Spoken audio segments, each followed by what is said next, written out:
चलिए एक सेकंड दोबारा समझाया तो इलेक्ट्रिक डाइपोल हम लोगों ने लास्ट टॉपिक में लिया हुआ था। इलेक्ट्रिक डाइपोल के अकॉर्डिंग कुछ चीज़ें हम लोगों ने डिस्कस की होंगी और जो चीज़ डिस्कस कर रहे थे इलेक्ट्रिक डाइपोल क्या है और electric field due to dipole में मैंने कहा लास्ट टॉपिक में मैक्सिमम कंडीशन कर चुके थे, तो उसी को एक बार रिकैप कर देते हैं। थोड़ा सा कुछ छोटी छोटी चीज़ें। इलेक्ट्रिक डाइपोल मैंने कहा assembly of two equal and opposite charges minus Q plus Q, जो उनको लाइन ज्वाइनिंग जाएगी, लाइन ज्वाइनिंग द चार्जेस ये आपके कहलाएगी डाइपोल एक्सिस। जो आपका परपेंडिकुलर बाइसेक्टर चलता हुआ जा रहा है ये किस नाम से आने जाएगा, that is known as the equator. अब अगली चीज मैंने कहा डाइपोल का सेंटर आप मानते हुए जाते थे ओरिजिन, और अगर आप इसको ओरिजिन मानते हैं तो दोनों साइड के कोऑर्डिनेट्स आप लेते हैं ए एंड ए, और it is called the effective length of the dipole. और effective length of the dipole की जब भी हम बात करेंगे साइज ऑफ द डाइपोल या इफेक्टिव लेंथ, इसलिए ये याद रखेंगे लेंथ आपकी कितनी होगी, लेंथ ए नहीं होती, ये होती है 2a। और length as a vector quantity हम लेंगे और डायरेक्शन कहाँ लिया जाएगा, डायरेक्शन हमेशा मेजर किया जाएगा नेगेटिव टू पॉजिटिव चार्ज, क्योंकि वैसे भी आपको मालूम है आप सारे डिस्टेंसेस या लेंथ लेफ्ट टू राइट ही मेजर करते हैं। चाहे आप नंबर लाइन देख लें, नंबर लाइन में भी आप लेफ्ट टू राइट जाते हैं। नॉर्मल मैंने कहा ऑप्टिक्स आप पढ़ते हैं, लेंसेज और मिरर्स, उनमें भी ध्यान दिया होगा हमारी जो रे आती है कहाँ से आती है, from left to right. Left is negative, right is positive, इसलिए मैंने कहा इसका डायरेक्शन भी आप क्या लेते हो जाएंगे, नेगेटिव टू पॉजिटिव चार्ज। और एक खास बात थी यहाँ से डाइपोल की जो बेसिक डेफिनेशन थी, इनमें बहुत एक खास डेफिनेशन जोड़ती थी और वो आती थी आपकी डाइपोल स्ट्रेंथ। और डाइपोल स्ट्रेंथ आप जिस टर्म से देते हैं वो आपका आता है डाइपोल मोमेंट। और डाइपोल मोमेंट मैंने कहा ये क्या चीज़ डिनोट कर रहा होता है, ये डिनोट कर रहा होता है about the strength of the dipole. और स्ट्रेंथ दो बातों में डिपेंड करती है, जिन दो बातों में डिपेंड करती है उनको बताएंगे। ये डिपेंड करती है over the magnitude of any one charge. Any one charge इसलिए कह रहा हूँ क्योंकि दोनों चार्जेस कैसे हैं, इक्वल है, तो आप चाहे जो सा ले लें मैग्नीट्यूड दोनों के सेम होंगे। And the effective length, so the dipole moment is defined as the product of magnitude of any one charge of the dipole and effective length of the dipole। तीन छोटी छोटी बातें मैंने यहाँ से आपको बताई थी, मैं उनको फिर से रिपीट कर देता हूँ। नंबर वन, वेक्टर नोटेशन से समझ में आ रहा है, वेक्टर क्वांटिटी होगी, डायरेक्शन कहाँ जाएगा, तो डायरेक्शन में ऑलरेडी यहाँ लिखे बैठा हूँ, डायरेक्शन कहाँ जाएगा इस स्ट्रेंथ का, नेगेटिव टू पॉजिटिव चार्ज, तो ये ध्यान आ जाता है। दूसरी बात मैंने कहा यूनिट आपसे कह रहे थे, यूनिट आप लेंगे कूलॉम्ब इनटू मीटर। कल भी आपको एक चीज़ के लिए अलर्ट किया था, कूलॉम्ब इनटू मीटर। जब भी आप लिखिएगा कैपिटल सी के साथ स्मॉल एम बनाइएगा, साइज में अंतर रखिएगा, अदरवाइज आप इसे सेंटीमीटर पढ़ सकते हैं। और लास्ट काम डायमेंशन जो आपसे अक्सर पूछी जाएंगी, चार्ज का 80, लेंथ का L, कुल मिला के आपका हो जाएगा LT। So that's all about the basics of the dipole। अब जिस चीज़ पर हम अगली बार थे वो अगली बार आपने इस डाइपोल की वजह से मैं इलेक्ट्रिक फील्ड कैलकुलेट करनी थी, और इस डाइपोल की वजह से जो आप इलेक्ट्रिक फील्ड कैलकुलेट करना चाह रहे थे, मैंने कहा था इसको आप दो कंडीशंस में कैलकुलेट कर सकते हैं। सबसे पहले मैं मान के चलता हूँ let it be the dipole, मैंने यहाँ पर नेगेटिव और यहीं पर पॉजिटिव चार्ज मान लिए हैं। These points be A B and the centre is O। These distances are now clear to you. These are A and A. That is the effective length of the dipole। पहला काम मैंने कहा था जो भी आप इंटेंसिटी निकालना चाह रहे हैं, इंटेंसिटी हम कहाँ कैलकुलेट कर सकते हैं, on A point which is on the extended axis of the dipole. जो आपके डाइपोल की एक्सटेंडेड एक्सिस पर कहीं ना कहीं पॉइंट मौजूद है। और let this distance be R। अगर ये डिस्टेंस R है तो फिर अगर आप यहाँ इंटेंसिटी निकालना चाह रहे हैं, इस कंडीशन को आप तीन नामों से बुलाते हैं। कौन कौन से तीन नाम बुलाते हैं? First of all it is called axial position, because the point is on the axis of the dipole. यही चीज़ आपके लिए कहलाती है लॉन्गिट्यूडनल पोजीशन।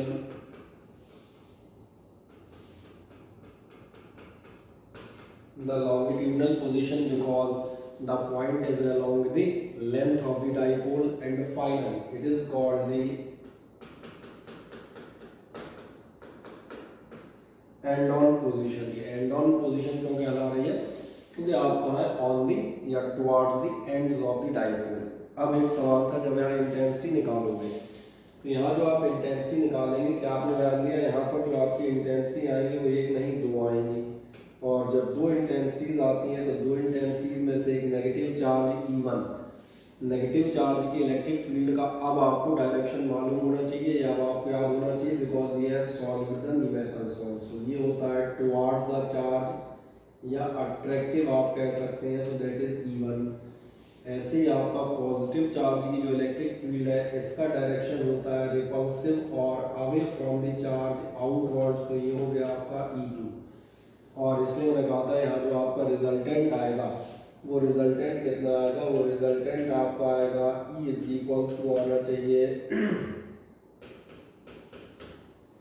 ये हमें पहले से कंफर्म हो जाता है कि आपका रिजल्टेंट इन दोनों का डिफरेंस आएगा, एडिशन नहीं आएगा। अब आखिरी बात, क्या हम इन दोनों इंटेंसिटीज को लिख सकते हैं? तो बिल्कुल लिख सकते हैं, क्योंकि हमारे पास फॉर्मूला है। किसी भी पॉइंट चार्ज की वजह से जो किसी भी डिस्टेंस पर जो इंटेंसिटी आती है उसको आपने कल डिराइव किया हुआ है, the intensity due to a point charge. और पॉइंट चार्ज की इंटेंसिटी का फॉर्मूला मैं याद दिलाऊं, पॉइंट चार्ज की इंटेंसिटी का फॉर्मूला क्या है? 1/4 पाई एप्सिलॉन नॉट Q/r², जहां r है distance between the point and charge. अब इस बात को हम यहाँ ले लेते हैं, एक सेकंड के अंदर मॉड वेक्टर E1, पहले का मॉडुलस आप निकालेंगे मैग्नीट्यूड, मैं साइन कंसीडर नहीं करूंगा क्योंकि मैं इस समय क्या चीज़ कैलकुलेट कर रहा हूँ, मैग्नीट्यूड्स कैलकुलेट कर रहा हूँ, इसलिए पॉजिटिव नेगेटिव की जरूरत यहाँ पर नहीं पड़ेगी, जैसा एक आध दो लोगों ने मुझसे पूछा था।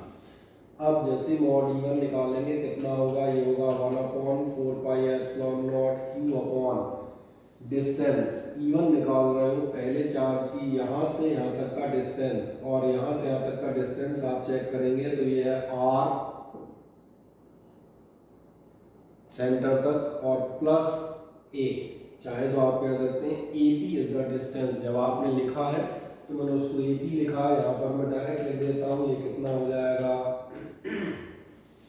ऐसे ही जरा आप देखें यहाँ पर, अगर आप मॉड वेक्टर E2 निकालेंगे, और मॉड वेक्टर E2 से मेरा मतलब है the intensity due to the positive charge, जो आपका पॉजिटिव चार्ज है उसकी इंटेंसिटी कितनी आएगी E2, इसके लिए भी वही फॉर्मूला आएगा 1/4 पाई एप्सिलॉन नॉट Q/r², और ले लो जरा Q/r², यहाँ से यहाँ तक का डिस्टेंस, पॉजिटिव चार्ज से लेके पॉइंट तक का डिस्टेंस कितना होगा, तो आप खुद चेक कर सकते हैं, ये डिस्टेंस होगा R minus A। So now it will be, जैसी दोनों इंटेंसिटी और निकल आएंगी उसके बाद मैंने कहा था 10th का कार्यक्रम बचा था, E2 माइनस E1 कीजिएगा, 1/4 पाई एप्सिलॉन नॉट कॉमन आ जाएंगे, Q कॉमन आ जाएगा, एलसीएम लेके आप इसको सॉल्व कर सकते हैं। तो अब मैं इसको सॉल्व नहीं कर रहा, जो अपने स्तर का नहीं है कि हम एलसीएम लेके दोबारा सॉल्व करें, मैं सिंपल याद दिला देता हूँ। इसके बाद आपने कुछ नहीं किया है, ऑन सॉल्विंग, और किसको सॉल्व किया है, सिर्फ subtraction, and you can do it yourself in case अगर कल हम लोग प्रेजेंट नहीं रहे। जैसे ही आप निकालेंगे तो आपका जो रिजल्टेंट आता है वो रिजल्टेंट आपका कितना आ जाता है, ये आ जाता है 1/4 पाई एप्सिलॉन नॉट, और साथ में आपको मिलते हैं Q, और इसके साथ आपको मिलते हैं 4AR को चेक कर सकते हो, R² plus A² plus 2R यहाँ से आ जाएंगे, 2AR यहाँ से आएंगे, R² A² कैंसिल हो जाएंगे दोनों के, ठीक है ना, उस ढंग से कैलकुलेट भी कर सकते हो।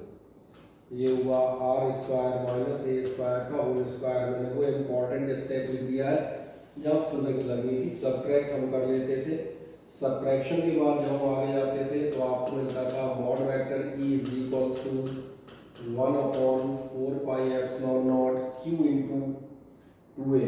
ध्यान देखें जो 4A लिया है इनमें से Q इंटू 2A को मैंने लिया P, एक 2 बचेगा एक R बचेगा, सो 2PR upon R² minus A² का होल स्क्वायर। ये अपने लिए पहला काम कंप्लीट हो जाता है। ये इंटेंसिटी आपको याद रखनी है, इसका इस्तेमाल हम न्यूमेरिकल्स में भी करते हुए आएंगे। इंपॉर्टेंट डेरिवेशन माना जाता है, मैंने लास्ट टाइम में भी कहा था। इसमें आपके पास एक कंडीशन भी आती है और इस कंडीशन तक कल हम लोग निकाल चुके थे। कंडीशन मैंने कहा था for a small size dipole, अगर आपका डाइपोल कैसा है, स्मॉल साइज या शॉर्ट डाइपोल है, तो आपको नजर आएगा the length of the dipole is very smaller than it's distance. इसका मतलब क्या है, इसको आप इस लैंग्वेज को कई बार हम लोग लास्ट ईयर भी इस्तेमाल कर चुके हैं। आप कह सकते हैं नेगलेक्टिंग ए स्क्वायर करने आराम से कितना हो जाएगा, mod vector is equals to 1/4 pi epsilon naught 2 P R upon A square, neglect करें आर स्क्वायर सोल स्क्वायर, और मैंने कहा इसी के साथ आपको ये कितना मिल जाएगा, ये मिल जाएगा 1/4 पाई एप्सिलॉन नॉट, 4 हुए आर एक कैंसिल, यानी कुल मिलाकर 2p अपॉन आर क्यूब, और बार बार लिखता हुआ जाऊंगा न्यूटन पर कूलॉम। ये दो इंपॉर्टेंट रिजल्ट हमारे निकल आते हैं, इनको हम याद रखेंगे कि आपका किसी स्मॉल डाइपोल की इंटेंसिटी कितनी आती है और एक फुल साइज डाइपोल की इंटेंसिटी कितनी आती है। यहाँ तक आपने काम अपना कंप्लीट कर रखा था, यहाँ तक हम पहुँच चुके थे। यहाँ तक तो किसी को कोई ऑब्जेक्शन होना नहीं चाहिए, मैंने इसलिए एक बार रिपीट कर दिया। नाउ वन मोर थिंग, चूँकि आप देख रहे हैं मॉड वेक्टर ही बार बार लिखता हुआ जा रहा हूँ, इसका मतलब ये है कि मैं यहाँ पर लिख रहा हूँ the value the magnitude of the electric field, और हमें मालूम है इन vectors in addition to the magnitude there must be the direction also, यानी अभी यहाँ पर हम एक चीज छोड़ रहे हैं, और क्या छोड़ रहे हैं, हम छोड़ रहे हैं डायरेक्शन, और डायरेक्शन से रिलेटेड क्वेश्चन आपको मिलेगा। आए देखें ध्यान से, इस डायरेक्शन पर यहाँ जाए, डायरेक्शन जैसे जाएंगे आपको नजर आएगा इनमें से दोनों इलेक्ट्रिक फील्ड आपके पास डेवलप हो रही हैं, एक E1 और E2। बहुत ध्यान से मेरी बात सुनिएगा, E1 और E2 आपके पास डेवलप हो रही है, दोनों का रिजल्टेंट दोनों का डिफरेंस है। आपके रिजल्टेंट का डायरेक्शन उधर होगा जो फील्ड ग्रेटर होगी, जिसकी वैल्यू ज़्यादा होगी। जिसकी वैल्यू ज़्यादा होगी हम दो तरह से निकाल सकते हैं, कंसेप्चुअली और मैथमेटिकली। हमेशा मैं बताता हुआ जाऊँगा, जब भी आप कहिए कंसेप्ट और मैथ्स दोनों एक साथ चलते हैं, आप जिस ढंग से पसंद करें वो। सबसे पहले देखता हूं कंसेप्ट बेसिस पे, क्या आपको ऐसा नजर आ रहा है ये पॉइंट दूर है ए, इसकी इलेक्ट्रिक फील्ड छोटी होगी, इसकी इलेक्ट्रिक फील्ड कैसी होगी, कम होगी। और पॉइंट बी आपका पास में है, क्योंकि आपको मालूम है फील्ड या force inversely proportional to the square of distance है। अगर ये पास में है, इनका डिस्टेंस कम है, तो ये फील्ड आपकी कैसी होगी, ये ज़्यादा होगी, क्योंकि ऑब्वियस है ये पॉइंट चार्ज यहाँ पे ज़्यादा पास में है। यानी आपको समझ में आ रहा है E2 ग्रेटर देन E1 है, तो जो रिजल्टेंट जाएगा वो रिजल्टेंट का डायरेक्शन क्या होगा, रिजल्टेंट का डायरेक्शन होगा ये वाला। और देख ले ध्यान से, आपके लेफ्ट से राइट की तरफ, ये मैंने निकाला कंसेप्ट से। कोई कहेगा मैथमेटिकली प्रूव करो, वैसे कैसे मान ले, कोई बात नहीं, देख लो। E1 आपने निकाला है Q upon R plus A whole square, E2 निकाला है Q upon R minus A whole square.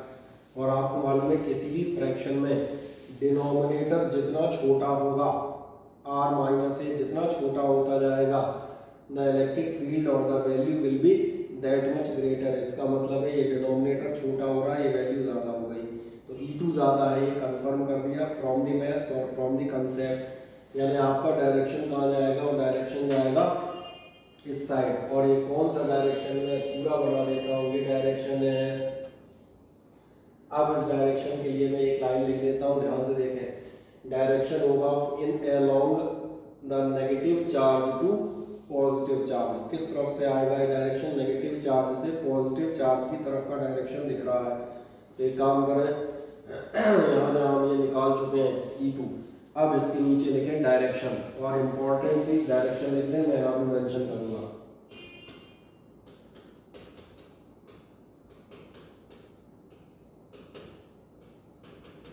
कल तक का डायरेक्शन आप पास कंप्लीट था यहाँ तक का, उसके आगे एक वर्ड बढ़ाइएगा डायरेक्शन। डायरेक्शन में आप बताइएगा फ्रॉम,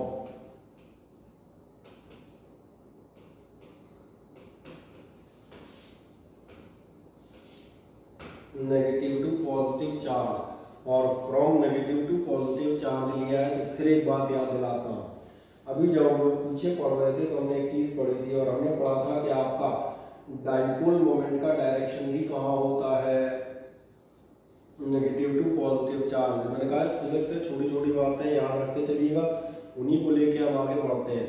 और अगर ये दिख जाता है कि डाइपोल मोमेंट का डायरेक्शन भी नेगेटिव टू पॉजिटिव चार्ज था, तो इसीलिए इसमें दूसरी लाइन आ जाती है और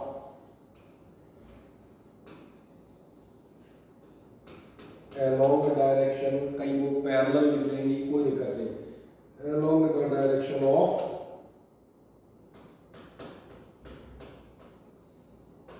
डाइपोल मोमेंट। ये बहुत इंपॉर्टेंट चीज मैंने लिखी है, कैसे उसको मैं भी आपको दिखाऊंगा। पहले आप इतना लिख दें कि आपका डायरेक्शन कहाँ होता है, from negative to positive charge, और नीचे दिखा देंगे along the direction of dipole moment. अब एक कंडीशन हमारी कंप्लीट हो जाती है जिसे मैंने कहा एक्सियल। अब इस एक्सियल कंडीशन के बाद लिख दिया अपना डायरेक्शन, सभी ने चेक कर लें, एक ही लाइन लिखनी, लिख दी कंप्लीट।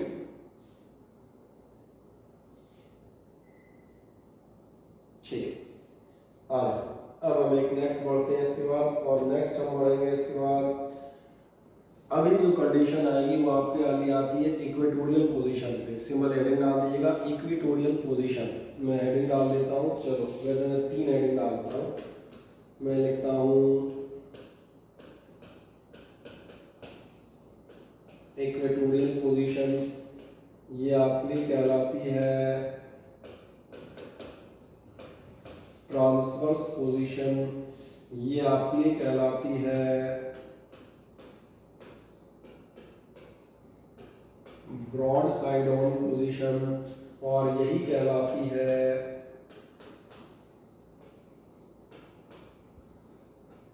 और फिर आप पूछेंगे इतने नाम क्यों, कल की तरह आज भी मेरा जवाब वही होगा कि आपका पेपर मुझे नहीं बनाना कि मैं एक नाम बता के चला जाऊं, जो पेपर बनाएगा वो अपने हिसाब से नाम इस्तेमाल कर सकता है।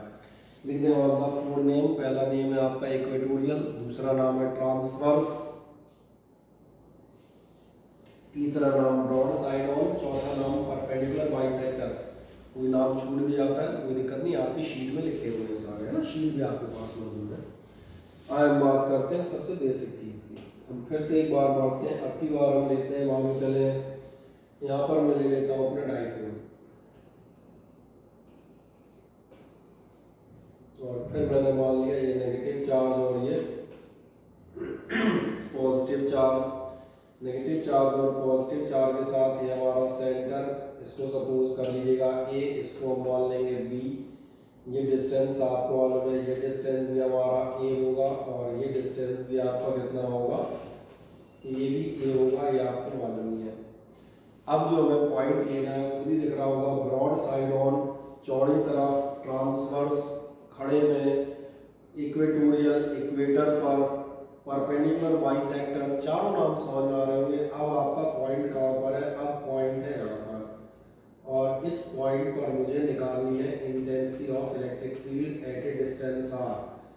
फिर मैंने कहा इसमें कोई नया काम नहीं है, और नया काम हम कुछ सिखाएंगे भी नहीं, क्योंकि हम ऑलरेडी इन सारी चीज़ों को कर चुके हैं। इस पॉइंट पर जब आप इंटेंसिटी ऑफ इलेक्ट्रिक फील्ड निकालने जाएंगे, वही आपके स्क्वायर ट्रायंगल वाले जो क्वेश्चन कर रहे थे, इस पॉइंट पर 2 इलेक्ट्रिक फील्ड आएंगी, एक नेगेटिव चार्ज की वजह से और एक पॉजिटिव चार्ज की वजह से। 2 जो इलेक्ट्रिक फील्ड आएंगी उनके लिए काम करते हैं, पहले ध्यान देखें, मैं एक छोटा डॉट डॉट डॉट बना देता हूँ, ठीक है, थोड़ा सा मोटे पेन से बनाऊँ ताकि आपको नजर आए।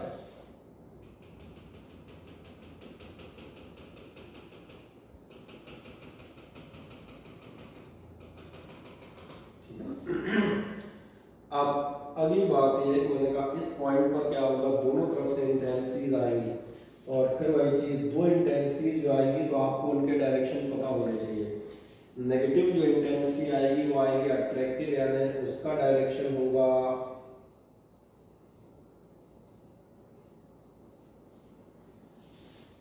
जो पॉजिटिव इंटेंसिटी आएगी उसका डायरेक्शन होगा रिपल्सिव या अवे फ्रॉम द चार्ज, यानी ये जाएगी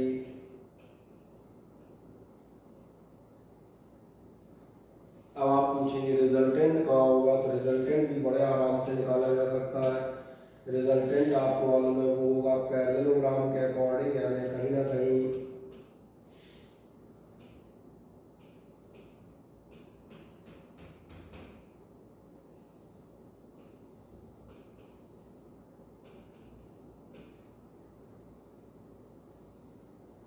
बनाए आराम से फिगर, दोनों इंटेंसिटीज दिखा दें। 40 से फिगर बनाते हैं मेरे साथ। प्लस माइनस 2 आपके पास चार्ज है, ये वाला प्लस रखा है मैंने, ये माइनस का चार्ज है ए और बी। फिर पिछली बार की तरह वही पुराने distances A and A, point P जिस पर आपकी दो इलेक्ट्रिक फील्ड लग रही है, attractive towards the negative and repulsive due to the positive. एक का नाम हम रख देंगे E1, दूसरे का नाम हम रख देंगे E2, और ये नजर आ रहा होगा जो भी आपका रिजल्टेंट है, रिजल्टेंट क्या हो गया तो ये हम रख देते हैं E। बस इसी E को मुझे निकालते हुए जाना है।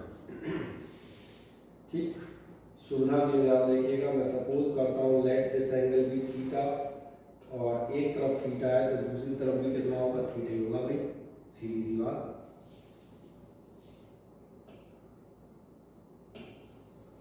और बड़ा कर देता हूँ ताकि आपको नजर आए।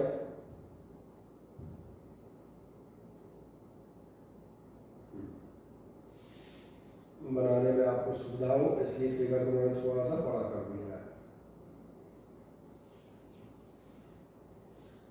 ड्रॉ करें डायग्राम, और जैसे ड्रॉ हो जाए मुझे बताइएगा। आराम से देख लें, दोनों इंटेंसिटीज, दोनों चार्जेस सही आ रहा है इसमें।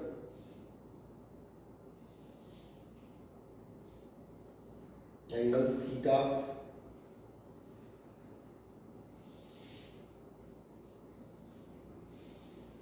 बना दिया। अब इधर देखें, दो चार्जेस की वजह से दो इंटेंसिटी आ रही है। मैंने ये भी कहा इनका जो रिजल्टेंट आएगा वो लॉ ऑफ पैरेललोग्राम से आएगा, जो आपको मालूम है। यानी अगर ओरली पहले से हम डिसाइड कर दें, आएगा under root of E1 square E2 square plus 2E1 E2 cos theta. जहाँ थीटा होता है दोनों वेक्टर्स के बीच का एंगल। अब एक मजेदार बात होगी, थोड़ा 9th 8th की तरफ चलेंगे। क्या दो इंटीरियर एंगल नजर आ रहे हैं, थीटा एंड थीटा, और अगर दो इंटीरियर एंगल नजर आ रहे हैं तो ये समझ में आ गया होगा, ये एंगल जो आपका दोनों वेक्टर्स के बीच का है, ये एंगल थीटा नहीं होगा, ये एंगल हो जाता है एक्सटीरियर एंगल होता है 2 के बराबर। यानी ये हो जाएगा, कहाँ लिखे, चलो मेरे पास यहाँ जगह है, तुम्हारे पास यहाँ जगह नहीं हो तो तुम यहाँ लिख देना बगल में, ठीक है ना, बड़ा सा लिखना ताकि साफ नजर आए। अंदर लिख सकते हो, बाहर लिख सकते हो, जहाँ दिखे। अपना डायग्राम में मतलब ये होता है दिखना चाहिए। एंगल दिखा दें, दोनों थीटा है तो इसका मतलब एक्सटीरियर एंगल कितने हो जाएंगे, थीटा हो जाएंगे। बढ़िया, सभी ने बना दिया डायग्राम। अब हम आगे बढ़ते हैं, फुर्ती से इसकी कैलकुलेशन कर देते हैं। वापस डायग्राम को थोड़ा छोटा कर लेता हूँ अपने हिसाब से। हाँ, जरा देखें, जो हम बात कर रहे थे उस पॉइंट पे आपको दो इंटेंसिटीज निकालनी पड़ेंगी। तो दो इंटेंसिटीज निकालनी पड़ेंगी तो सबसे पहले हम निकालते हैं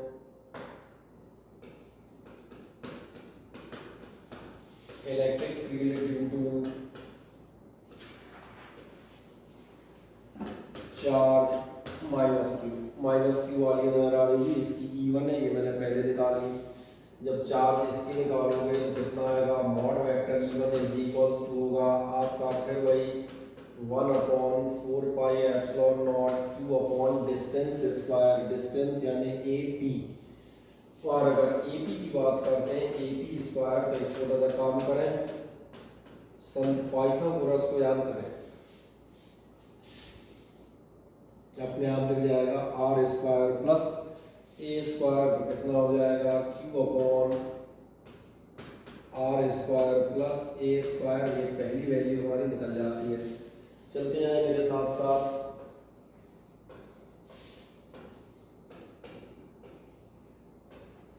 ये ऐसी चीज़ है जो आप डायरेक्ट निकाल सकते हैं, कहीं कोई दिक्कत नहीं आनी।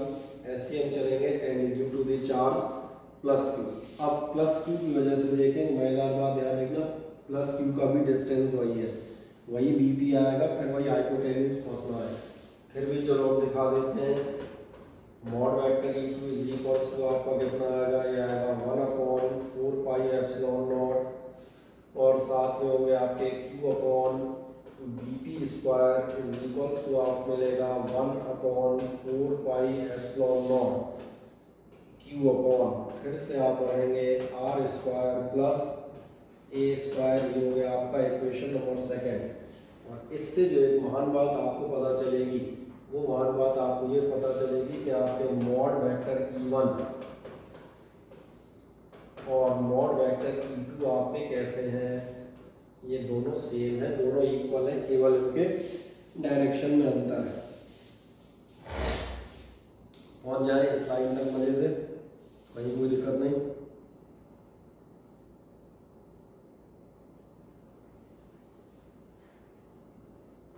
ठीक,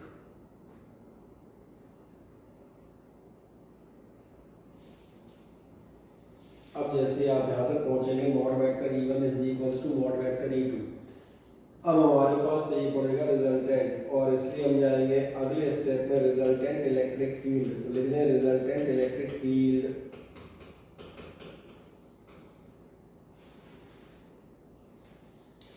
रिजल्टेंट इलेक्ट्रिक फील्ड निकालने के कई तरीके हैं, चलो मैं सबसे सिंपल तरीका लेता हूँ, ध्यान से देखें। रिजल्टेंट इलेक्ट्रिक फील्ड निकालोगे तो याद है पिछले पेज पर हमने जो है वो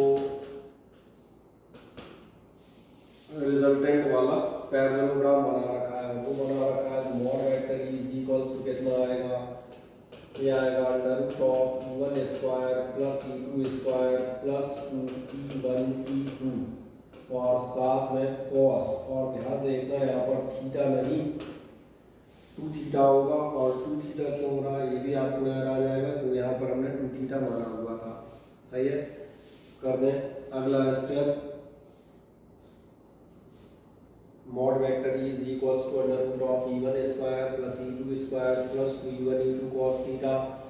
सबसे खास बात फिर याद दिला देता हूँ आपको, वाला में मॉड E1 और मॉड E2 दोनों की वैल्यू सेम है, और अगर सेम है तो देखें ध्यान से, ये हो गया E1 स्क्वायर 2E1 स्क्वायर, ये हमने पिछले टर्म पे एक क्वेश्चन में भी कर रहे थे। डायरेक्ट आप E1 कॉमन ले सकते हैं, कितना बचेगा √(1 प्लस 1 प्लस 2 cos 2 थीटा। आ जाए यहाँ तक, फिर एक छोटी सी बात बायोलॉजी स्टूडेंट्स के बताएंगे, और मीटिंग अगर बीच में एंड हो जाती है तो कोई दिक्कत नहीं, उसको दोबारा कंटिन्यू कीजिएगा।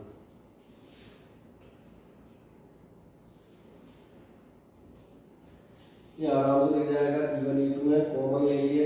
सबसे खास बात पे आता हूँ cos 2 थीटा, और cos 2 थीटा की वैल्यू बताएंगे मैथमेटिक्स वाले। cos 2 थीटा जहाँ आता है, यहाँ पर मैं ये वैल्यू लिख देता हूँ, cos 2 theta is equals to होती है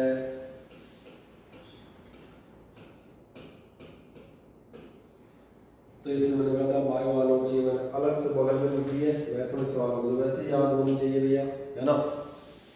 बायो वाले उसको बगल में नोट कर देना, कितना हो जाएगा ध्यान देखना, ये हो जाएगा E1 अंडर रूट ये 4 cos स्क्वायर थीटा का अंडर रूट यानी कि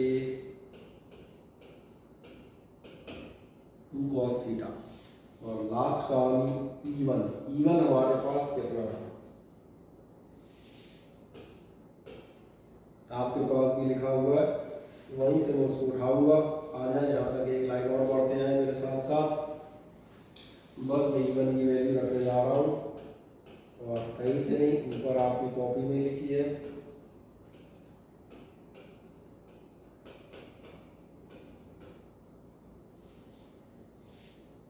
डॉट 2 और cos theta. cos theta 12th वाला इस फिगर से निकाल सकता है। cos थीटा कितनी होगी, बेस और अपॉन हाइपोटेन्यूज। cos थीटा की वैल्यू चेक कर सकते हैं, a upon under root of R square plus A square. cos theta तो निकाल लोगे 12th में, इतना तो किया जा सकता है ना ट्रायंगल से, रख दें आराम से। इनटू में आपकी cos थीटा कितनी आएगी, a upon under root of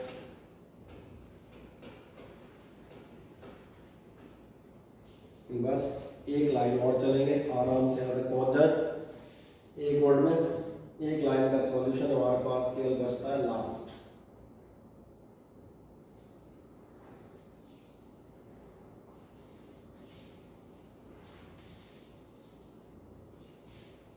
और वही आपका कंप्लीट सॉल्यूशन है।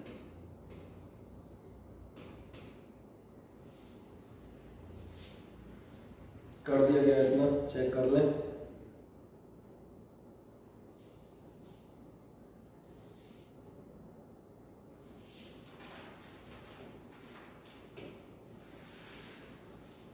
इतना हो जाता है तो बस एक निगाह यहाँ डाल लें। इसको हमने कल भी कुछ लिया था, आज भी लिया हुआ है, यह Q.2a यानी कि डाइपोल मोमेंट। जबकि बार में मोटे लेटर से लिख देता हूँ, आपका mod vector E is equals to, ये आपका आएगा 1/4 पाई एप्सिलॉन नॉट। Q.2a का मतलब P upon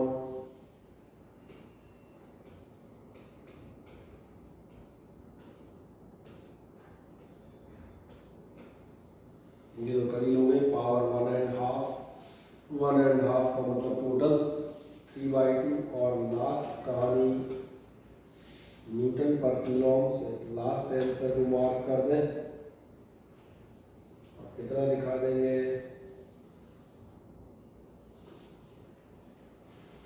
mod vector E is equals to 1/4 pi epsilon not P upon R square plus A square power 3/2।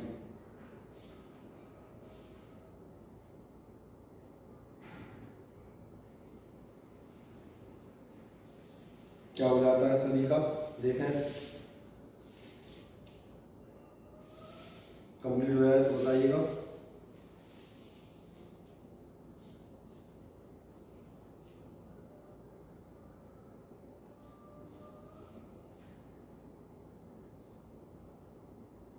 कर दिया। इसमें ध्यान देखना, हम पुरानी बार की तरह एक कंडीशन अप्लाई कर सकते हैं। और कौन सी कंडीशन अप्लाई करेंगे, वही length of the dipole is small. तो नीचे कंडीशन अप्लाई कर दें, if length of dipole is small. नीचे कंडीशन इस्तेमाल कर दीजिएगा, length of dipole is small.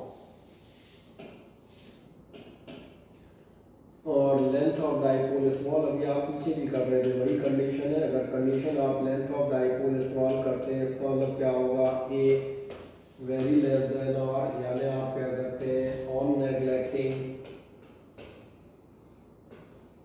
A square. आ जाओ, ए स्क्वायर नेग्लेक्ट करते हैं, मॉड वेक्टर ही आपका कितना आएगा, ये आएगा 1/4 pi epsilon not P upon, और चेक करें P upon R square plus A square 3/2।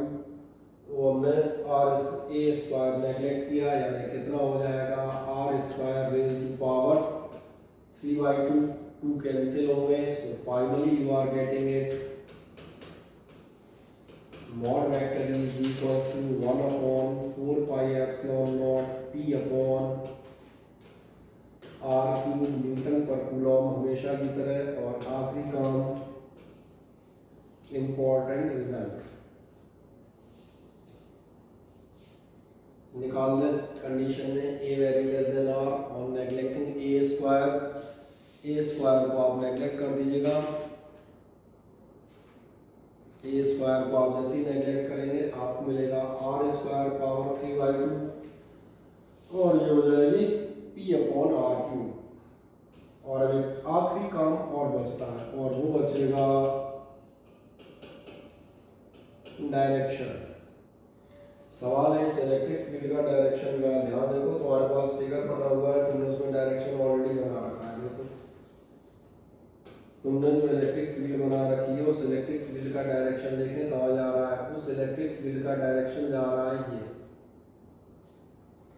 और कहाँ जा रहा है, ये जा रहा है पॉजिटिव टू नेगेटिव चार्ज, या हम कह सकते हैं डाइपोल मोमेंट। फिर याद दिलाता हूँ, डाइपोल मोमेंट का डायरेक्शन कहाँ था, नेगेटिव टू पॉजिटिव, और ये किधर जा रहा है, पॉजिटिव टू नेगेटिव।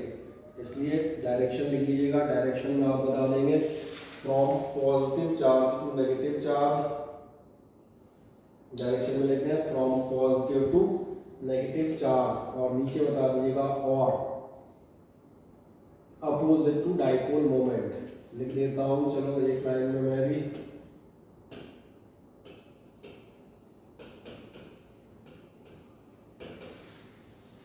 कहाँ जाएगा, from positive to negative charge,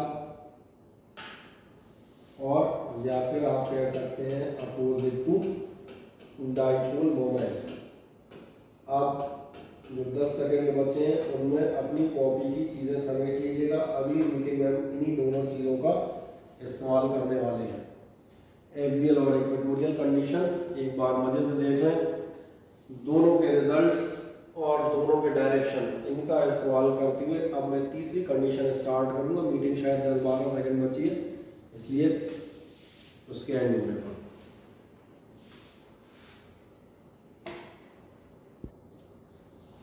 बढ़िया। अब मैंने कहा जो मैं आपसे कह रहा था, अब जो मैं इस्तेमाल करूँगा वो दोनों चीज़ें इस्तेमाल करूँगा। कौन सी चीज़ें इस्तेमाल करूँगा मैं आपको दिखा देता हूँ। जो पहले मैंने कैलकुलेट किया था एक्सियल पोजीशन में जहाँ आपको एक्सियल पोजीशन में आपने निकाला है इंटेंसिटी होती है 2p/r³, डायरेक्शन होता है along direction of dipole moment. दोनों फैक्ट कॉपी में टिक करके रखिएगा, मैं इनको आपसे पूछूंगा। और उसके बाद मैंने निकाली इक्वेटोरियल पोजीशन। इक्वेटोरियल में मैंने दोनों को क्या चीज़ निकाला, इसको मैंने निकाला p/r³ ये अंतर है, वो 2p/r³ था, ये p/r³ रह गया। और सबसे खास बात वो अलोंग डाइपोल मोमेंट है या opposite to the dipole moment है। आप शीट अपनी चेक करेंगे तो उनमें भी आपको ये छोटी छोटी चीज़ें लिखी हुई मिल जाएगी। Electric field due to an electric dipole, इसमें आपको बता देगा along the dipole moment 2p/r³। Equatorial में आप जाएंगे तो इक्वेटोरियल में भी आप बताया जाएगा p/r³, और डायरेक्शन आपसे कहा जाएगा opposite to the dipole moment. अब बुलाता है तीसरी चीज़ पर, at any point r θ। Oblique position कहलाती है, आर्बिट्रेरी पोजीशन कहलाती है। इस पर हम चलते हैं तो एक नेक्स्ट स्टडी डालिएगा अगली ऑब्लिक और चलो ऐसे लिख देते हैं ऑब्लिक पोजीशन। और ऑब्लिक माने तो मालूम है तिरछी पोजीशन की चर्चा कर रहा हूँ, ब्रैकेट में लिख देता हूँ r θ। r θ मतलब किसी भी एंगल और किसी भी डिस्टेंस पर मैं कैलकुलेट करना चाहता हूँ। आए पहले एक काम करें, हेडिंग डाल दें, फिर फिगर देखिएगा। मजे से मैं एक बड़ा सा फिगर बनाता हूँ, आपको समझ में आए। मैं फिर से सपोज करता हूँ मेरे पास एक डाइपोल है, ये मैं मान के चलता हूँ, चलो अलग से लिख देता हूँ, ये -q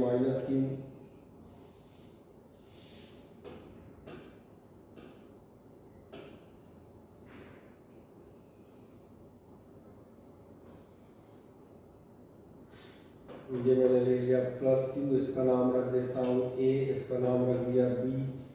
क्लियर कट आपको देखें, बीच में मैंने कहीं सेंटर ले लूँगा o, और आपको मालूम है डिस्टेंसेस हमारे लिए हो जाएंगे a एंड a। ये डिस्टेंस हमने सपोज कर लिया है a है, और ये भी डिस्टेंस हम कितना लेंगे, ये a ले लेंगे। इतना डाइपोल से आप पहले से वाकिफ हैं।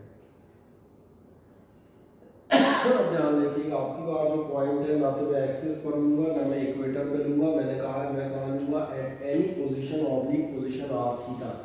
और एट एनी ऑब्लिक पोजीशन का मतलब ये है कि आपकी बार मेरा पॉइंट लिया जाएगा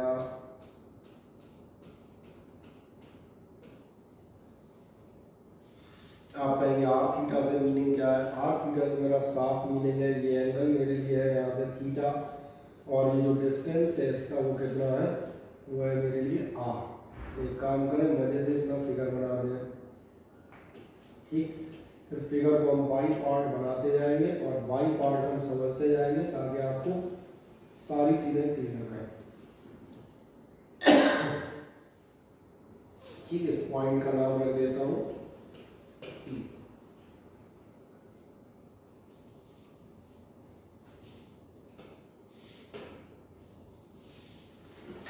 बना दे, इतना डायग्राम तकरीबन आप बना दे जो मैंने कहा। कौन सा, एक डाइपोल छोटा सा, दोनों आपके उसके डिस्टेंसेस a एंड a, और r θ पॉइंट पर कोई भी एक पॉइंट P। अब जब आप इस पॉइंट P पर इंटेंसिटी निकालना चाह रहे हैं, बहुत ध्यान से इधर देखिएगा। अब मैं सिलेक्टेड डाइपोल के वेक्टर स्ट्रेंथ की बात करूंगा, जिस पर हम लोग पिछले टर्न से चल रहे हैं, और इसमें कलर चेंज करता हूँ, मैं इस पर जाता हूँ कि आपको ऐसा अंदाजा है जो हमारा डाइपोल है, इस डाइपोल का जो स्ट्रेंथ होगी ये दी जाती है आपकी बाई दिस वेक्टर, और ये वेक्टर आपके कहलाता है डाइपोल मोमेंट वेक्टर पी। अब जब डाइपोल मोमेंट वेक्टर पी के अकॉर्डिंग आप अपने पॉइंट को देखेंगे तो आपको समझ में आएगा ना तो ये एक्सिस पर है ना इक्वेटर पे, ये कहीं ना कहीं बीच में है। और बीच में जब भी आता है तो हमें लास्ट ईयर से याद है और हमने उन्हें वेक्टर अलजेब्रा में पढ़ा हुआ है, हमें यहाँ पर करने होते हैं दो कंपोनेंट। और जब आप दो कंपोनेंट करने जाएंगे तो बहुत ध्यान से देखें, मैं दो कंपोनेंट करता हूँ इसके। एक कंपोनेंट जाएगा आपका along the line joining या पैरेलल टू द लाइन, और अगर एक component parallel to the line है तो दूसरा कंपोनेंट जाएगा, ठीक है चेक कर लेना 90 है लगभग नजर आ रहा है, थोड़ा बहुत 2-4 डिग्री का अंतर हो सकता है क्योंकि अपन फ्री हैंड चल रहा है, ठीक है ना। और दूसरा कंपोनेंट आपको दिख रहा होगा, ये कंपोनेंट आपका जाएगा परपेंडिकुलर टू द लाइन। ये कंपोनेंट मैंने मान लिया ये है अपना P1, और ऐसे ही ये कंपोनेंट जो अपने पास है ये कंपोनेंट हो गया P। इतना फिगर बनाए। सबसे पहला डाइपोल मोमेंट वेक्टर P को मैंने दो कंपोनेंट्स में रिजॉल्व किया है, एक P1 अलोंग द लाइन और एक P2 perpendicular to the line, और जितना हम बनाते जाएंगे उतना ही हम लिखते हुए जाएंगे, ठीक है। मैं दो शीट का इस्तेमाल करूंगा पैरेलल में, कोई दिक्कत नहीं। क्या आपने इतना फिगर बना दिया? हाँ ना, देखिए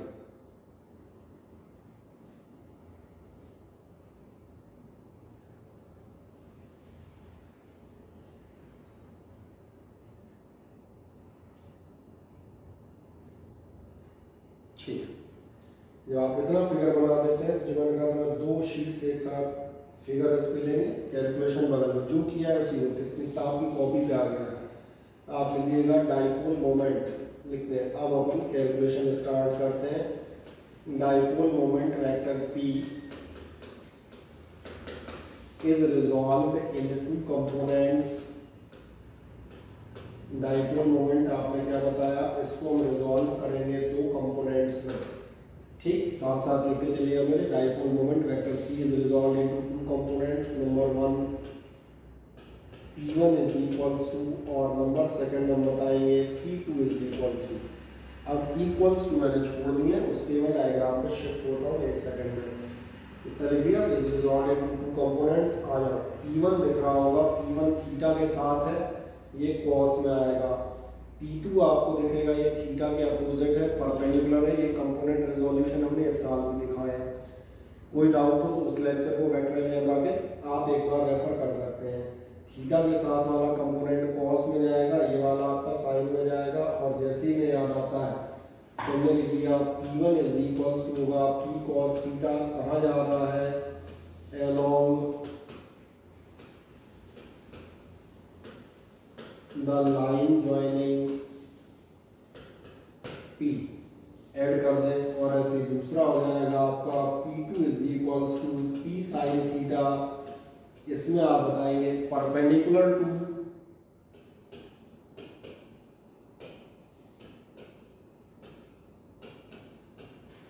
द लाइन ज्वाइनिंग P। ये दो कंपोनेंट हमने कर दिए, एक P cos थीटा, एक P sin थीटा, एक parallel to the line joining और दूसरा आपका perpendicular to the line joining. अब अगली बात पे चलते हैं। अब जो बात है उसको मैं A और B टर्म में कर देता हूँ ताकि आपको देखें एक एक चीज। सबसे पहले देखिए ध्यान से, क्या आप ये दोनों कंपोनेंट लिख देते हैं, ऐसा चेक करें। P cos theta along the line joining P और P sin theta perpendicular to the line joining P।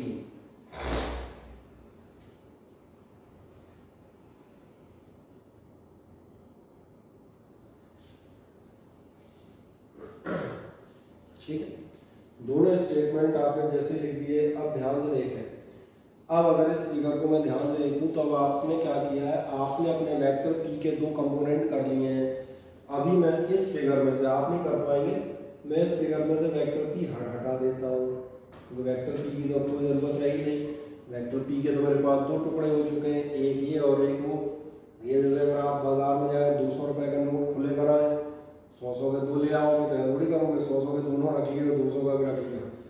जिसके कंपोनेंट किए थे उसको हटा दिया, दो पार्ट हमारे पास उसके मौजूद है। मैंने इसलिए ऐसा कर दिया ताकि अब आप इन पर फोकस कर पाएंगे आराम से।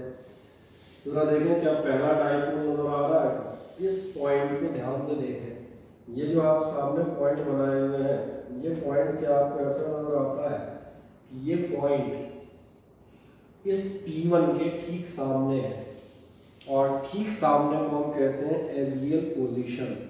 यानी अगर कहा जाए कभी भी एक्सियल पोजीशन कैसे कहते हो, ये डाइपोल मोमेंट पॉइंट होना चाहिए डाइपोल मोमेंट के सामने। तो इसका मतलब जो आपका पॉइंट P है वो कहाँ है, on the axis of the P1 है। ये हमें फिगर से साफ तौर पे नजर आ रहा है, P is on the axis of P1। अगर मुझे नजर आ रहा है तो इसको लिख देता हूँ।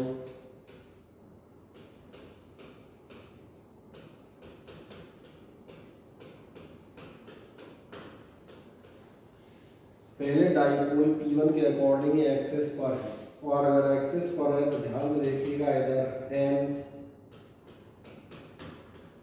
क्या आपको ध्यान है कोई भी डाइपोल अपनी एक्सिस पर इलेक्ट्रिक फील्ड डेवलप करता है। कितनी इलेक्ट्रिक फील्ड डेवलप करता है वो अपने पीछे आज ही के दोनों डायरेक्शन हम लोगों ने फिर से रिपीट किए हैं। एक्सियल कंडीशन की जाकर देखें, आपको मिलेगा 1/4 pi epsilon nought 2p upon r cube. Check कर सकते हैं, आपने लास्ट टर्म को भी डिराइव किया था और आज भी मैंने शुरुआत से इसी को एक्सप्लेन किया था। एक्सियल पोजीशन में अगर आपका ये पॉइंट कहाँ पर है, और मैं फिर से दिखा देता हूँ, ये पॉइंट आपका इसकी एक्सिस पर है, और तो दिख ही रहा है, साफ दिख रहा है एक्सिस पर है। तो इसका मतलब इसकी वजह से इलेक्ट्रिक फील्ड डेवलप होगी, और कितनी डेवलप होगी, तो फॉर्मूला हमने उठाया 1/4 pi epsilon nought 2p upon r cube. बस एक छोटा सा मॉडिफिकेशन करेंगे, क्योंकि ये p नहीं है P1 है, तो इसलिए हम यहाँ लिख देंगे P1। और एक छोटा सा काम कर सकते हो, पहले यहाँ तक आ जाओ, P is on axis of vector P1, hence mod vector E1 is equals to 1/4 pi epsilon naught 2p1 upon r cube, या आप कह सकते हैं 1/4 pi epsilon naught 2p1। P1 था हमारा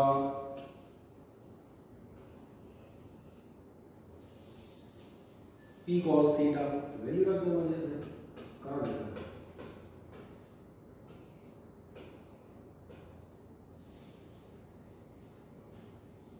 सही है, कर दें इतना, एक लाइन ही कंप्लीट करें, फिर मैं आगे बढ़ूंगा, क्योंकि अब सबसे इम्पोर्टेंट चीज पूछूंगा।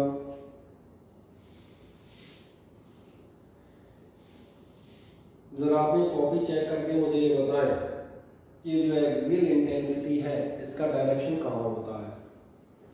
कॉपी चेक करें, अभी लिखा है आज एक्सियल इंटेंसिटी का डायरेक्शन कहाँ होता है, कॉपी चेक करके बताएं। बताएं फुर्ती से।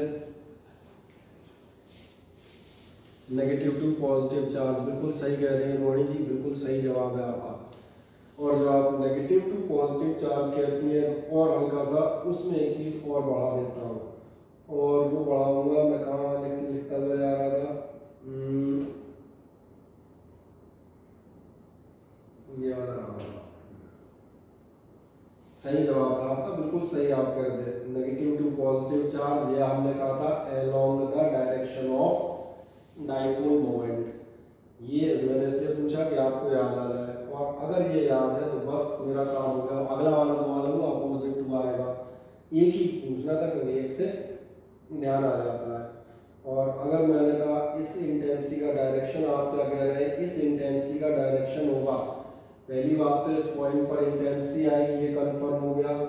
नंबर 1 कितनी आएगी वो मालूम है, 2p अपॉन r क्यूब। कहाँ जाएगी, along the direction of dipole moment।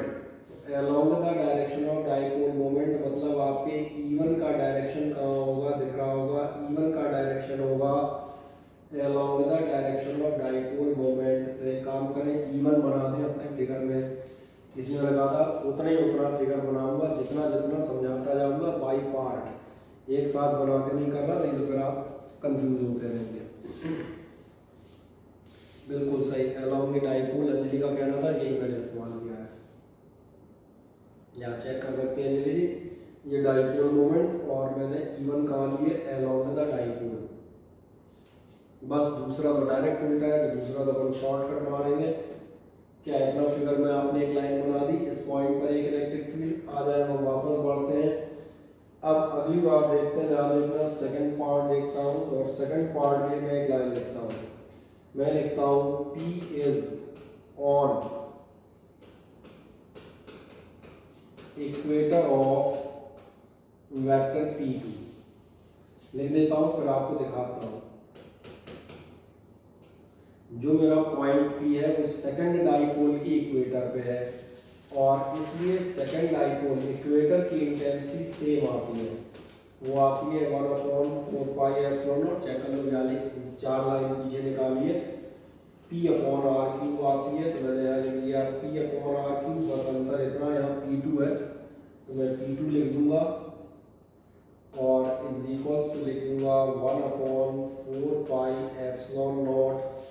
P2 की वैल्यू यहीं से इसी पेज से मुझे मिल रही है, P2 की वैल्यू है P sin थीटा, तो मैं लिख दूंगा P sin थीटा अपॉन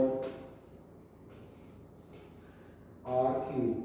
इस लाइन को कंप्लीट करें, फिर उससे मैं फिगर पे जाऊंगा, मुझे से कोई दिक्कत नहीं, आराम से चलेंगे और एक बार और रिपीट कर देंगे इसको।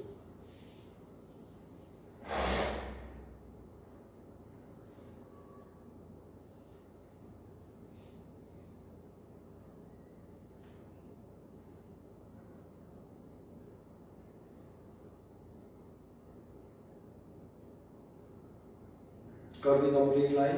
अब देखें, मैंने आपसे ये कहा हुआ है कि जो आपका P है, पॉइंट P वो इक्वेटर ऑफ P2 पर है, चेक कर लेते हैं ना। ये आपका P2 है, डाइपोल सेकंड डाइपोल कहाँ है ये, और पॉइंट कहाँ है, इसके परपेंडिकुलर या ट्रांसवर्स। आपको मालूम है ये डाइपोल के आगे होती है एक्सिस, और डाइपोल के परपेंडिकुलर पे क्या होती है, इक्वेटर। चेक करो, ये डाइपोल है P2, और पॉइंट कहाँ जा रहा है, पॉइंट है उसके इक्वेटर पर, यानी कि परपेंडिकुलर में। तो परपेंडिकुलर की इंटेंसिटी हमने लिखी थी। और जो सबसे खास बात है कि डायरेक्शन भी इसका हमें चाहिए पड़ेगा। डायरेक्शन चूंकि आप लोगों ने जवाब पिछली बार का देख लिया है, तो उससे तो डायरेक्ट समझ में आ जाता है, वहीं से शॉर्टकट मार जाते हैं। पीछे ढूंढना चाहे आप ढूंढ भी सकते हैं, जस्ट ऊपर की लाइन में लिखा मिल जाएगा, axial intensity along the direction of dipole moment लिखी है, और इक्वेटोरियल की इंटेंसिटी लिखी है opposite to the dipole moment. Dipole moment इधर जा रहा है, हमारी इंटेंसिटी इसके जस्ट उल्टा जाएगी, और जस्ट उल्टा जाएगी तो ये हो गई, पीले कलर लेते हैं, चलो वहाँ सुधार के लिए।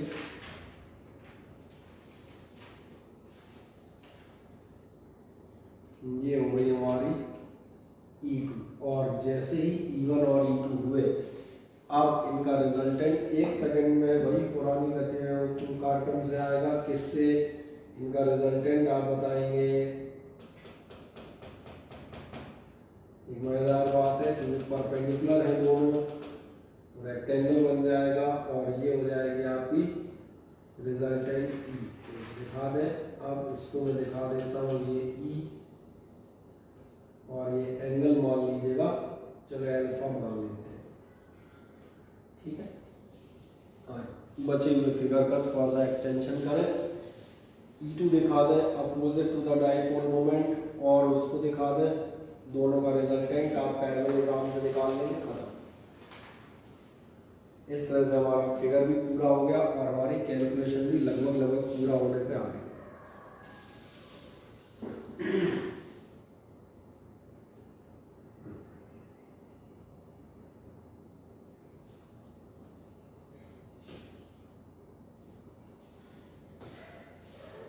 फिगर में दोनों इंटेंसिटीज दिखा दें, और पैरेललोग्राम और उसका रेक्टेंगल और उसका एंगल आपको कितना दिखा दें, अल्फा।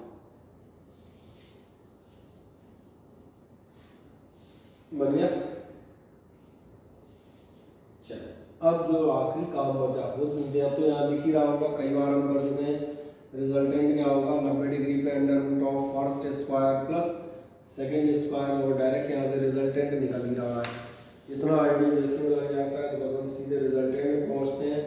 हमने क्या कहा, P is on equator of P2, E2 हमारी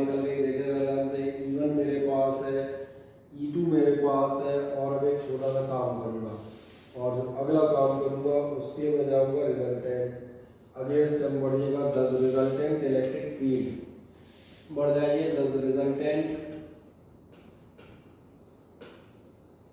और रिजल्टेंट आपका कितना आएगा, आपको मिलेगा mod vector is equals to under root of E1 square plus E2 square. चले आराम से मैं यहाँ से लिख देता हूँ, एक लाइन में डायरेक्टली लिख जाएगी, under root of E1 square plus E2 square हम तसल्ली से लिखते हैं। E1 स्क्वायर हमारा कितना था, E1 था हमारा 1/4 pi epsilon nought 2p cos theta by r cube. रख देता हूँ इसको, ये हो जाएगा 1/, आप चाहे तो भी रख सकते हैं, ठीक है ना, क्योंकि आपके पास कॉपी में भी ये वैल्यूज मौजूद है। अपॉन r क्यूब का whole square plus E2 square, E2 square आपका कितना जो साइन थीटा में है वो है 1/4 pi epsilon not P sine theta upon r cube, और साथ में इसका होल स्क्वायर, जिसमें शंका हो तो मैं दिखा देता हूँ, ये रहा P sine theta by r cube, तुम्हारी कॉपी में भी है भाई, कर दें। तो एक आध स्टेप की मनोरंजक कैलकुलेशन होगी, क्या हो जाएगा जरा देखो ध्यान से, 1/4 पाई एप्सिलॉन नॉट दोनों में कॉमन हो जाएंगे, इसको कॉमन कर लीजिएगा,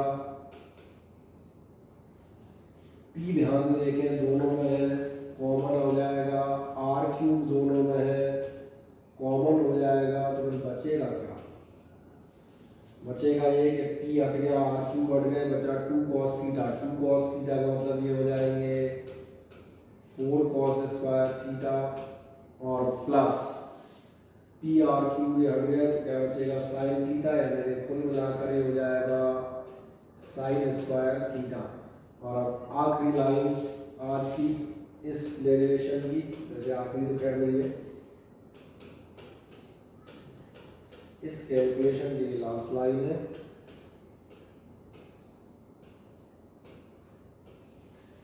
जरा देखें ध्यान से, आपको मालूम है sine square theta plus cos square theta 1 होते हैं, अपने पास 4 कॉस स्क्वायर थीटा पड़ी है, इनमें से एक इसके साथ मिलके हो जाएगी 1 और 3 बची रह जाएंगी, कितना हो जाएगा, ये हो जाएगा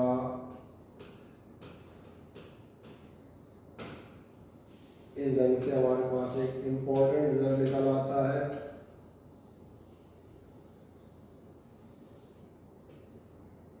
mod vector is equals to, आराम से मिलेगा, तसल्ली से रिजल्टेंट निकाल दे, वैसे तो खुद भी निकाल सकते हो, केवल अंडर रूट ही करना है स्क्वायर और कुछ नहीं, आराम से दोनों वैल्यू करते हैं, ये बात है।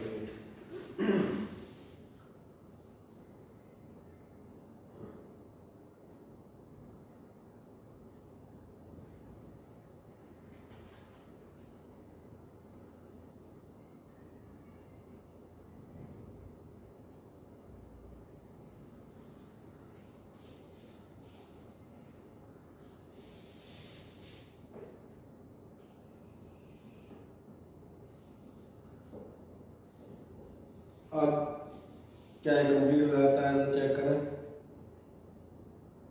हो गया सभी का,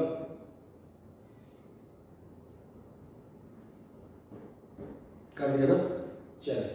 और एक छोटी चीज मैंने कहा, चूंकि आप ये निकाल चुके हैं, एक चीज और निकालेंगे, और वो आपको मालूम है, वो आप निकालते हैं डायरेक्शन। डायरेक्शन के लिए तो बताया पैरेललोग्राम में डायरेक्शन कहाँ से निकाली जाती है, tan अल्फा से।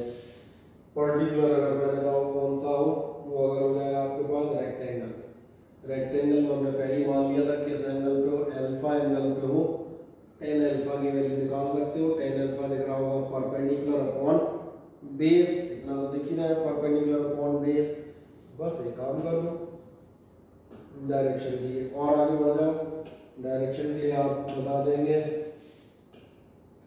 tan alpha is equals to, थोड़ा इधर को लिख देता हूँ, कितना हो जाएगा आपका tan अल्फा परपेंडिकुलर जो आपके पास था E2 और बेस जो आपके पास है E1। चलो एक लाइन और लिखता हूँ, tan alpha is equals to E2, E2 का मतलब क्या होगा, E2 थी आपकी p sin theta by r cube, रख दें आराम से, 1/4πε0 p sin थीटा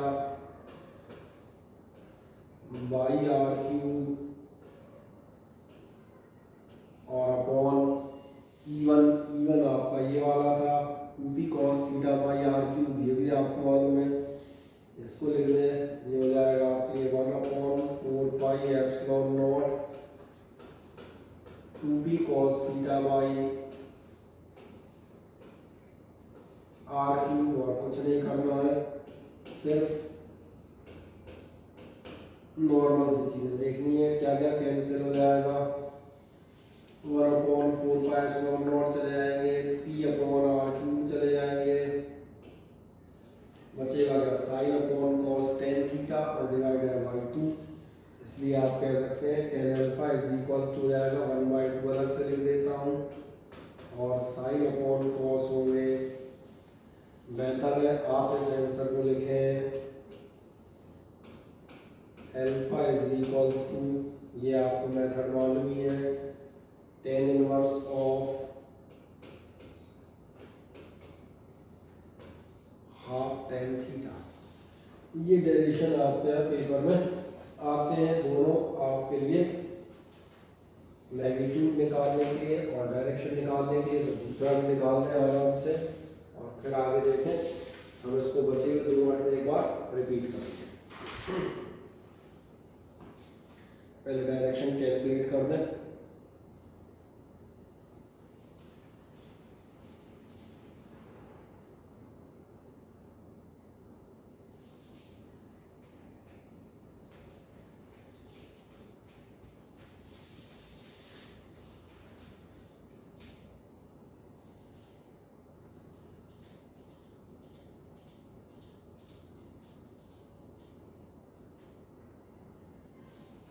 ठीक है, आराम से दोनों वैल्यूज निकाल दें, फिर आगे बढ़ता हूँ। कर दिया सभी ने?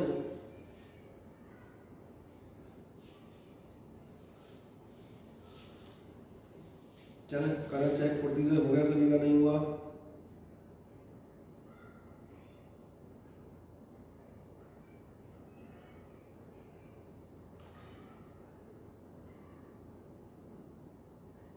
ठीक,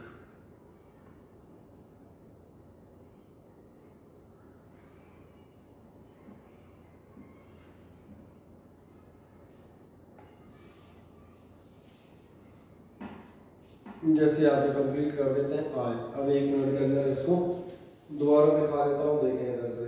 सबसे पहले मैंने कहा क्या करना था आपको, ऑब्लिक पोजीशन के लिए आपके पास डेरिवेशन था और ऑब्लिक का मतलब ही था। अब मैं इस फिगर को हल्का सा दोबारा से दिमाग करते हुए जाता हूँ, निगाह इधर रखिएगा तेजी से ताकि आपको सारी चीज़ें नजर आए। मैंने कहा अपने पास एक इलेक्ट्रिक डाइपोल था ए और बी, ठीक है, नाम हो गए उसके, चाहे से रख लेंगे। वही मैंने कहा -q से +q वाले चार्ज, सवाल ये था आपकी बार आपको जो इलेक्ट्रिक फील्ड निकालनी है, मैंने कहा एक्सियल नहीं निकालनी, इक्वेटोरियल नहीं निकालनी, आपको निकालनी थी किसी ऐसे पॉइंट पर जो पॉइंट का है आपका यहाँ कहीं, और कहाँ पर है तो डेफिनेटली इसकी पोजीशन आप बताएंगे। पोजीशन है r डिस्टेंस और थीटा एंगल, यानी इसके कोऑर्डिनेट आपके लिए क्या दिए जाएंगे, आप कह सकते हैं आपको कैलकुलेट करना है r थीटा। जैसे r थीटा पर कैलकुलेट करना है तो सबसे पहला काम जो आप करेंगे वो आप ये देखेंगे कि इस डाइपोल का जो डाइपोल मोमेंट है, जो अपना डाइपोल है, इसका डाइपोल मोमेंट अपना कितना होगा, this dipole moment will be vector p। अब अगर ये डाइपोल मोमेंट वेक्टर p है तो ये बिल्कुल सामान्य सी चीज़ है, ये पॉइंट आपके लिए पैरेलल और परपेंडिकुलर दोनों ही कंडीशंस में मौजूद नहीं है, और अगर ये पैरेलल और परपेंडिकुलर कंडीशन में मौजूद नहीं है तो फिर हम क्या करें, तो फिर हम इस डाइपोल मोमेंट वेक्टर p के 2 कंपोनेंट करेंगे, और 2 कंपोनेंट जो करोगे उनको दिखाता हूँ वापस उसी कलर में। इनमें से एक कंपोनेंट आपका जाएगा, ध्यान देखना, along the line parallel to the line with angle theta, और जो एंगल थीटा के साथ है वो आपको मालूम है वो किस टर्म्स में होगा, वो किस टर्म में होगा, cos थीटा के। उल्टा ध्यान देखना, दूसरा कंपोनेंट का आएगा परपेंडिकुलर टू इट, और चूंकि ये cos थीटा वाला पैरेलल था तो परपेंडिकुलर वाला आपका किस टर्म में आएगा, ये टर्म में आएगा sin थीटा के। आओ चेक करते हैं। सबसे पहला काम हमने यही किया था, हमने कहा था dipole moment vector P is resolved into two components, P1 is equals to P cos theta along the line या parallel to the line joining. दूसरा हमने कहा था P2 is equals to P sin theta perpendicular to the line joining. अब जब ये आपको मिल जाते हैं उसके बाद अगली चीज़ आएगी, और अगली चीज़ आपकी आएगी कि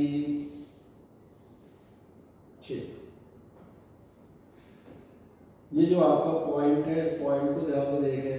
ये पॉइंट अब जो मैंने किया था वो फिर से कर देता हूँ। चूँकि मैंने कहा था इस पीले वाले वेक्टर के मैंने दो टुकड़े कर लिए थे, तो मैंने कहा था मुझे इसकी ज़रूरत नहीं है क्योंकि मेरे पास अब दोनों टुकड़े मौजूद हैं। अब मैं जो कह रहा हूँ इस पॉइंट को जो आप ध्यान से देखेंगे तो आपको नजर आएगा ये पॉइंट इसकी एक्सिस पर है, और एक्सिस की इंटेंसिटी आपको मालूम है। एक्सिस की इंटेंसिटी कितनी होती है, 1/4πε0 छोड़ रहा हूँ, ये होती है 2p/r³। और कहाँ होती है, आपने जवाब दिया था नेगेटिव टू पॉजिटिव चार्ज या अलोंग डाइपोल मोमेंट। और अगर ऐसा पहले मैं डायरेक्शन दिखा देता हूँ, ध्यान से देखो, इसकी वजह से यहाँ पर जो भी इंटेंसिटी आएगी उसका डायरेक्शन कहाँ होगा, उसका डायरेक्शन इसी डाइपोल मोमेंट के डायरेक्शन में होगा। पहले मैंने अपनी बार डायरेक्शन दिखा दिया ताकि आपको ये फिगर समझ में आ जाए। अब उल्टा देखें, ये दूसरा डाइपोल जो आपका ये है, इसके अकॉर्डिंग ये पॉइंट 90 डिग्री पर मौजूद है, परपेंडिकुलर कंडीशन में मौजूद है। परपेंडिकुलर कंडीशन को हम कहते हैं इक्वेटर। इक्वेटर की इंटेंसिटी होती है P/r³, और ये होती है अपोजिट टू डाइपोल मोमेंट। इसका मतलब मैंने कहा पहले भी डायरेक्शन देख रहे हैं, अब उल्टा चल रहा हूँ। पहले वैल्यू के बाद डायरेक्शन दिखाए थे, अब मैं डायरेक्शन के बाद वैल्यू दिखाऊंगा, अगली शीट खोल लूँगा। मैंने कहा जब आप इसके अकॉर्डिंग आएंगे, सेकंड डाइपोल के लिए 90 डिग्री पर है, इसकी इंटेंसिटी कैसे जाएगी, अपोजिट। तो ये रहा डाइपोल मोमेंट, और ये रही इसके जस्ट अपोजिट इंटेंसिटी। ये कंफर्म हो गया। इस पॉइंट पर दो इंटेंसिटी आएंगी, एक E1 और E2, तो दोनों का रिजल्टेंट आप वही पैरेललोग्राम मेथड से रेक्टेंगल बना के कैलकुलेट कर लेंगे, जहाँ पर ये एंगल आप कितना मान लेंगे, अल्फा। और इसी रेक्टेंगल से हमें यही समझ में आ गया है कि हमारा रिजल्टेंट होगा √E1² + E2²।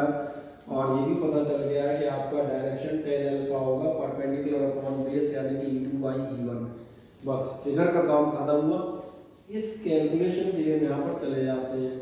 कैलकुलेशन के लिए जाओगे तो जो मैं कह रहा था, P is on the axis of P1, axis पर है, वो डायग्राम दिखा दिया था, डायरेक्शन कहाँ जाएगा पैरेललोग्राम के लिए। अब कैलकुलेशन की वैल्यू दिखा देता हूँ, क्या वैल्यू आएगी, 2p/r³।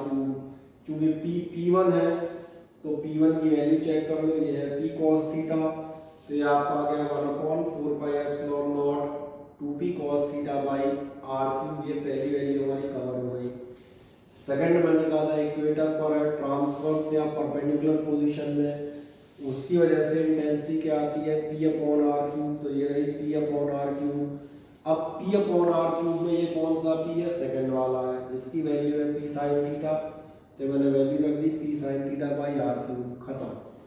दोनों की वैल्यू जैसी रख दी। मैं फिर वही डायग्राम में जाऊंगा, √1/2 से वैल्यू, और tan अल्फा बराबर परपेंडिकुलर अपॉन बेस से डायरेक्शन। बस लास्ट के दो काम फॉर्मल रह गए, उनको दिया गया है एंड नथिंग एल्स। चेक कर सकते हैं, ये रहे सामने।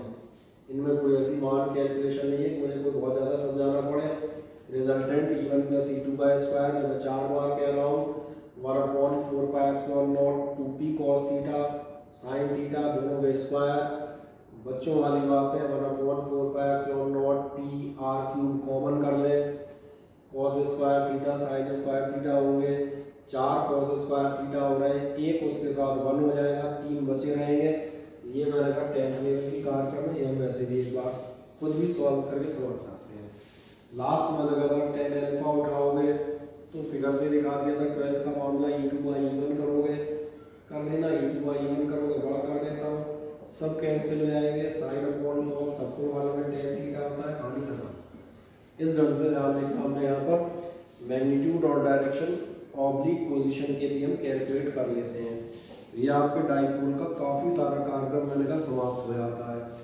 अभी जो आपके पास शीट है आपका ध्यान जाएगा इलेक्ट्रिक डाइपोल में अब अपने पास 3 डेरिवेशंस और बचते हैं। आज दिन कौन सा है, फ्राइडे सैटरडे, फ्राइडे। चले संडे को आपका एक टेस्ट है, ये ध्यान रखिएगा इलेक्ट्रिक फील्ड और चार्ज का एक एमसीक्यू टेस्ट है, उतना टॉपिक पढ़ दीजिएगा इलेक्ट्रिक चार्जेस और फील्ड तक का, ठीक है ना। इलेक्ट्रिक डाइपोल वाला टॉपिक जो हमारा अभी चल रहा है करंट में, इसका टेस्ट मेरे ख्याल से नेक्स्ट वीक में कभी हम लेते हुए जाएंगे। अभी इसमें मैंने कहा 3 डेरिवेशंस के सेट आपके पास और आएंगे, उनको हम नेक्स्ट टर्न से यानी कल से कुछ इसके क्वेश्चंस और अगले डेरिवेशंस को हम उठाएंगे।